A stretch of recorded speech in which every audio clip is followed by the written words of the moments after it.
कैसे पास हो सकते हैं अगर आप बीसीएस में हो तो। हाउ टू पास बीसीएस, वो भी आसान हिंदी में। बहुत सारे पूछते हैं कि हम बीसीएस हमने लिया हुआ है या लेने की सोच रहे हैं, तो उसमें पास करने के लिए कौन कौन से पॉइंट इंपॉर्टेंट है, तो यही आज मैं बताने जा रहा हूँ। तो चैनल पर नए हो तो सब्सक्राइब कर देना, क्योंकि ऐसे वीडियो में लाता रहता है। तो चलिए देखते हैं कि हाउ टू पास बीसीएस।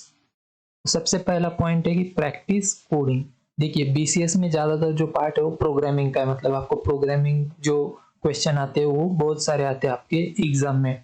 आपको उसकी प्रैक्टिस ही करनी पड़ेगी, क्योंकि कोडिंग ऐसी बात है जो आपको प्रैक्टिस से ही आएगी। अगर आप प्रैक्टिस नहीं करोगे तो आपको कोडिंग नहीं जमेगी। तो सबसे पहला आप कोडिंग की जो है प्रैक्टिस करते रहिए, जितनी हो सके उतनी प्रैक्टिस करते रहिए। उसके लिए आप क्या कर सकते हैं, यूट्यूब भी यूज कर सकते हो। अगर आपको नहीं आता कोई क्वेश्चन तो आप YouTube पे देख सकते हो, क्योंकि YouTube पे बहुत सारे कोडिंग के चैनल्स है, तो आप पे आपको वो मिल जाएगा। तो पहला पॉइंट यही था, अगर आपको बीसीएस में पास होना है तो आपको कोडिंग की प्रैक्टिस करनी पड़ेगी। दूसरा पॉइंट है कि अगर आपको पढ़ना है तो आप सिलेबस के अकॉर्डिंग पढ़ो। मतलब क्या होता है कि अगर आप बुक में पढ़ने जाओगे तो वहाँ पे क्या होता है, बहुत सारे एक्स्ट्रा पॉइंट दिए हुए रहते, बट सिलेबस में क्या होता है कि जो आपको पॉइंट पढ़ने हैं वही दिए हुए रहते। जैसे कि देखिए यहाँ पे मैंने एक डाटा स्ट्रक्चर का जो सिलेबस लिया हुआ है, तो इसमें देखिए यूनिट 1 से लेकर यूनिट 6 तक दिए हुए हैं। तो ये उसका सिलेबस है डाटा स्ट्रक्चर का। तो इसमें देखिए शॉर्ट में पॉइंट बताए हुए आपको कौन कौन से पॉइंट पढ़ने हैं। देखिए डाटा स्ट्रक्चर का इंट्रोडक्शन, डेटा क्या होता है, data types, data structure, ADT abstract data type क्या होता है। आपको सिर्फ ये पॉइंट समझ में लेने की है क्या है, इसके बारे में शॉर्ट में पता करिए, तो आपका जो टाइम है वो बहुत कम लगेगा अगर आपको स्टडी करना है। अगर आप बुक में जब देखोगे तो इसका जो पूरा सिलेबस होता है वो बहुत एक्स्ट्रा रहता है।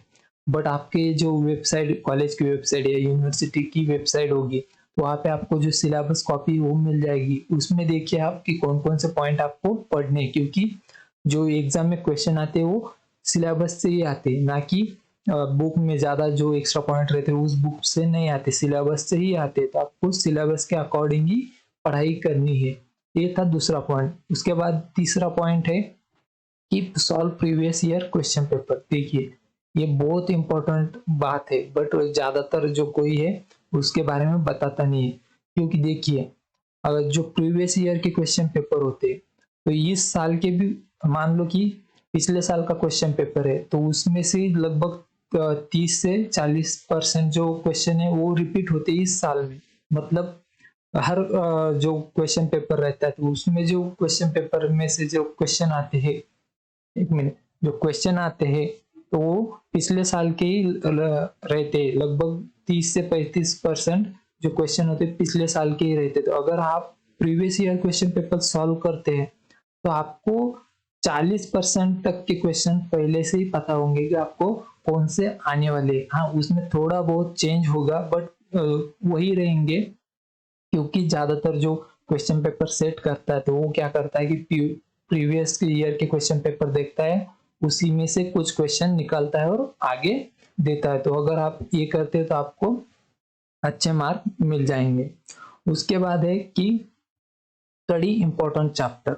देखिए इसका मतलब क्या है, स्टडी अकॉर्डिंग चैप्टर मार्क्स। देखिए आपको लगभग 6 यूनिट रहेंगे, तो हर यूनिट का एक अलग वेटेज होता है। वेटेज मतलब हर चैप्टर का एक अलग मार्क होता है, अलग अलग मार्क रहते हैं। तो आपको क्या करना है कि जिस चैप्टर को या जिस यूनिट को ज्यादा मार्क है उसे सबसे पहले पढ़ना है, और जिसको सबसे कम मार्क है जिस चैप्टर को, तो वो सबसे बाद में पढ़ना है। तो स्टडी अकॉर्डिंग चैप्टर मार्क्स क्या होता है कि जिससे ज्यादा मार्क्स के क्वेश्चन आने वाले, तो अगर आप वो पहले करते हैं तो आप पास होने के चांसेस जो है वो ज्यादा रहते। तो यही था, अगर आपको बीसीएस में पास होना है तो